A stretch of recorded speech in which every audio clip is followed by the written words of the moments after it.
శ్రీ గణేశాయ నమః. ఒకసారి అక్బర్ బీర్బల్ అలా వాళ్ళ రాజ్యంలో పర్యటిస్తూ ఉండగా ఒక బ్రాహ్మణ బిచ్చగాడిని చూసి అక్బర్ బీర్బల్తో, చూసావా మీ హిందువులు ఎలా బిచ్చమెత్తుకుంటున్నారో అంటాడు.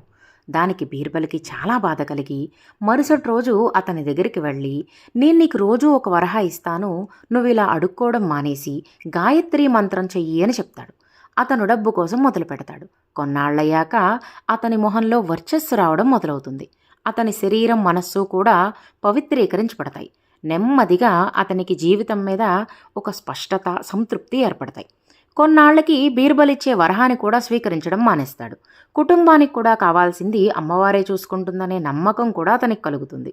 ఏడాది తర్వాత రాజే ఆశ్చర్యపోయేలా ఉంటుంది అతని వర్చస్సు, శరీరాకృతి.